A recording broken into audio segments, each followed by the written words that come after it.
आपके संगठन की घोषणा हुई थी 15 दिन बाद, आज 15 दिन का 21 दिन हो गया। बहुत तेजी से उस पर काम चल रहा है। जल्दी संगठन की घोषणा होगी और बहुत मजबूत संगठन आने जा रहा है और भी मजबूत होगा भी।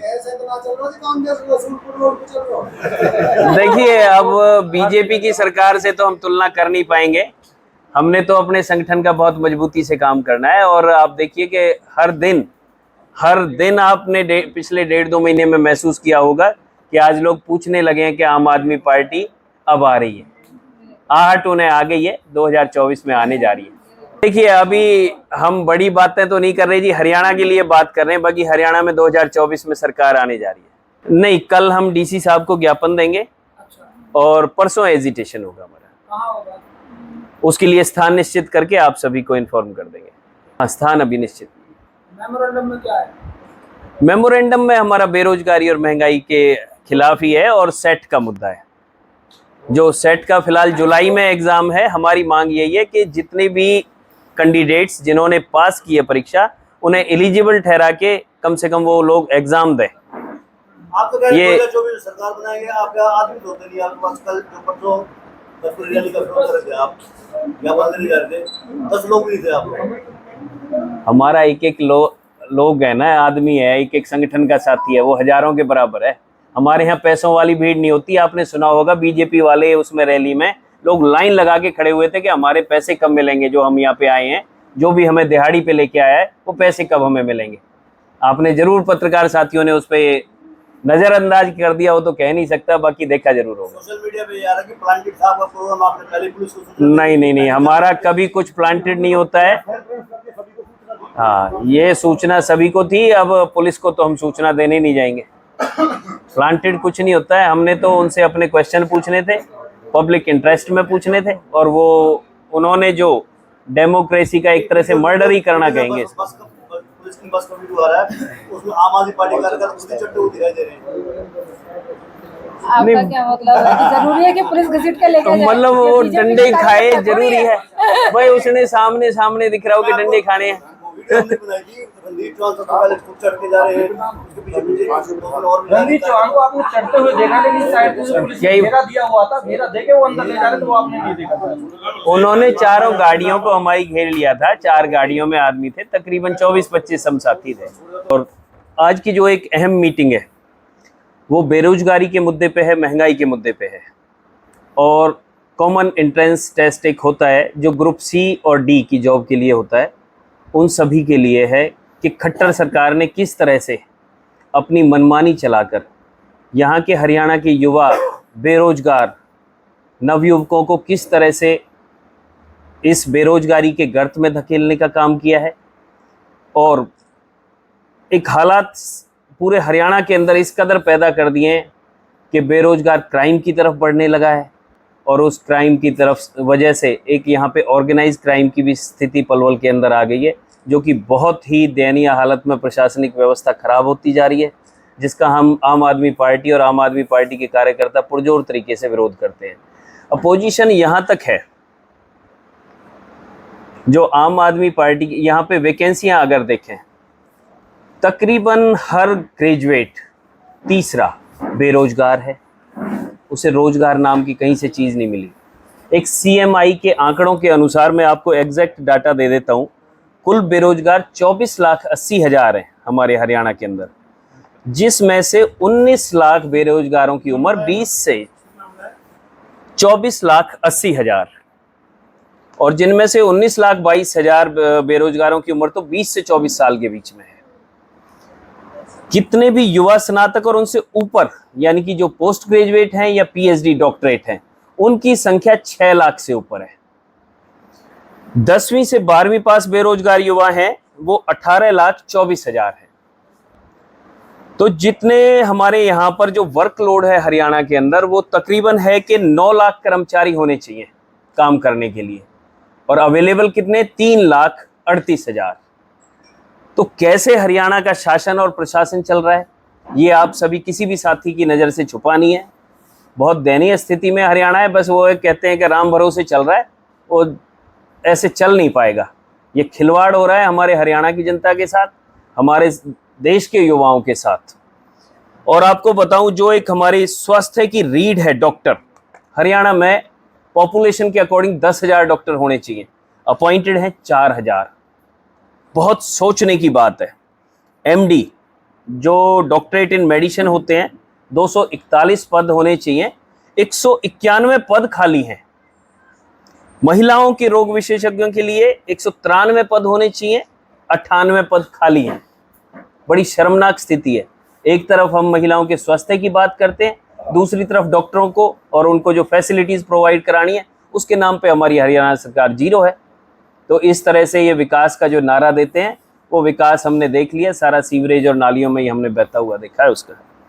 एनेस्थीसिया के पद आप देख लीजिए, 231 में से 131 पद खाली हैं। बाल रोग विशेषज्ञ 146 में से 81 पद खाली हैं। सर्जन 143 में से 68 पद खाली हैं।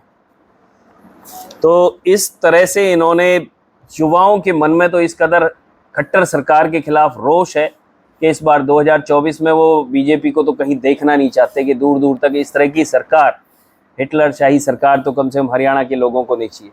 उन्हें काम की राजनीति करने वाले लोग चाहिए, विकास की राजनीति करने वाले लोग चाहिए। उन्हें चेहरे वो नहीं चाहिए जो भाषण देना जानते हो, उन्हें वो चाहिए जो अच्छी पॉलिसीज़ को इम्प्लीमेंट करना जानते हो। हमारी आम आदमी पार्टी में बहुत सुलझा हुआ वर्ग है। माननीय मुख्यमंत्री अरविंद केजरीवाल जी के दिशा निर्देशन में हम और हमारे संगठन के सभी साथी बहुत मजबूती से काम कर रहे हैं। और भी मैं कुछ आपको एक आंकड़े दूंगा, ये हाई कोर्ट से रिलेटेड भी होंगे। एक इन्होंने CET जो एक पात्रता परीक्षा है, ये कॉमन एलिजिबिलिटी टेस्ट होता है ग्रुप C और D की जॉब के लिए। तो यहाँ पर इन्होंने शुरू में जब गवर्नमेंट ने CET लागू किया था तो ये कहा गया था कि ये सिर्फ पात्रता के लिए है, यानी कि सब एलिजिबल हैं जो भी टेस्ट देंगे। तो तकरीबन 3,57,000 ने प्रदेश में CET की परीक्षा पास की थी। मेंस में 3,26,000 युवाओं ने अप्लाई किया था, जबकि 1,80,000 पद रिक्त हैं। 13,000 से ज़्यादा पदों को ये लोग ख़त्म कर देते हैं। सारा सिस्टम बिल्कुल इस तरह से इन्होंने निचोड़ के रख दिया है कि बेरोजगारी का आलम दिन रोज़ बढ़ता जा रहा है। कुछ भी इनके समझ में नहीं आता, टेक्निकलिटीज़ इन्हें नहीं पता कि किस तरह से बेरोजगारी को ख़त्म किया जाए, किस तरह से महंगाई को कम किया जाए। दोनों ही मुद्दों में हरियाणा सरकार बेरोजगारी में नंबर 1, महंगाई में नंबर 1, विकास के वादे में नंबर 1, जुमलेबाजी में नंबर 1। बाकी अगर पब्लिक के कहीं काम होने हो, पब्लिक इंटरेस्ट के काम होने हो, सोशल वेलफेयर के काम होने हो, तो कहीं नहीं दिखाई देती। जितने भी युवा हैं, अभी एक हाई कोर्ट में पिटीशन डाली कुछ युवाओं ने, तो उसमें से 13 युवाओं ने डाली, तो हाई कोर्ट ने उन्हें एलिजिबल कर दिया कि भाई आप टेस्ट दीजिए। और टेस्ट के बाद जो वो चाहे एलिजिबल थे या नहीं थे, टेस्ट उनका क्लियर था तो उन्होंने टेस्ट दिया। तो क्या हमारी खट्टर सरकार को, बीजेपी की सरकार को ये नहीं पता कि हाई कोर्ट उन 13 नवयुवकों को एलिजिबल बता रही है और खट्टर सरकार को दिखता नहीं है? जब उन्होंने CET का टेस्ट क्लियर कर लिया, बड़ी मेहनत से ये टेस्ट क्लियर होता है, पढ़ लिख के ही होता है, तो सभी पात्र हो गए। क्यों ना उन्हें सभी को एलिजिबिलिटी क्राइटेरिया में डाल दिया जाए, C और D के लिए दोनों एलिजिबल हो गए। तो ये खट्टर सरकार को समझना पड़ेगा। इस विषय में हम बहुत जल्दी ही 28 तारीख को कल DC साहब को भी ज्ञापन देने जा रहे हैं CM के नाम, और 29 को हम आम आदमी पार्टी की तरफ से प्रोटेस्ट होगा और DC ऑफिस के सामने भी होगा। और जहां भी एक चीज़ें हमें लगेंगी उचित, उन हर व्यवस्थाओं के खिलाफ हमने आवाज़ उठानी है। चुप बैठने का काम आम आदमी पार्टी नहीं करेगी, बहुत मजबूत विपक्ष का काम करेगी, जो कांग्रेस ने कभी करके नहीं दिखाया। कांग्रेस, बीजेपी, हमें तो इस तरह लगता है कि इन दोनों पार्टियों के बीच में भी एक जो ना दिखने वाला गठबंधन है कि भाई तू मेरी ना बोल, मैं तेरी ना बोलूं, दोनों छुपा लेंगे आपस में। तो मैं तो पत्रकार बंधुओं का बड़ा शुक्रगुजार रहूंगा कि उन्होंने हमें इस तरह से वक्त दिया। और आगे भी मैं आप सभी साथियों से अपील करूंगा कि आम आदमी पार्टी एक अच्छी दिशा में जा रही है। आप सभी साथी हम लोगों की मदद करें।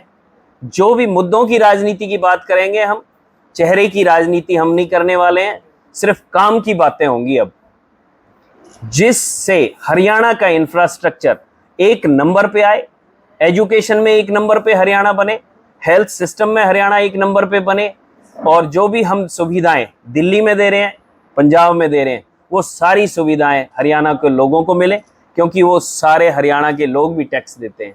दिल्ली वालों के टैक्स का पैसा बहुत अच्छी जगह यूटिलाइज हो रहा है, बेहतरीन स्कूल, बेहतरीन हॉस्पिटल वहाँ पर अवेलेबल है, वर्ल्ड क्लास लेवल के।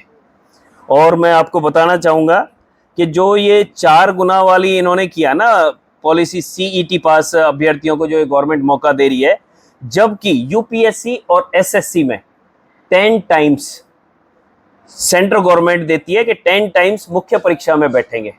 तो यही इनका आपस में ही कुछ कोलैबोरेशन नहीं बनता हुआ मैं दिखता कि सेंट्रल गवर्नमेंट कुछ और कह रही है, वहीं सेंट्रल गवर्नमेंट के सेकंड इंजन की सरकार बीजेपी में है माननीय खट्टर साहब की, वो कुछ और कहती है।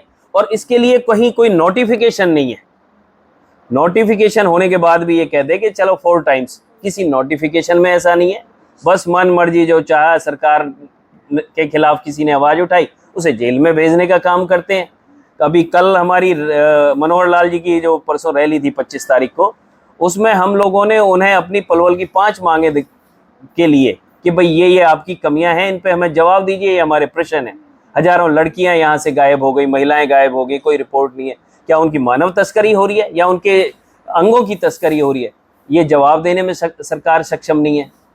आप पुल की ले लीजिए, कितना हो गया, 5 साल उसे हो गए, 6 डेडलाइन ये लोग दे चुके हैं और 4 मौतें हो गई हैं, बड़ी दर्दनाक मौतें, जब जिसका इन्हें अकाल मृत्यु ही कहा जाता है।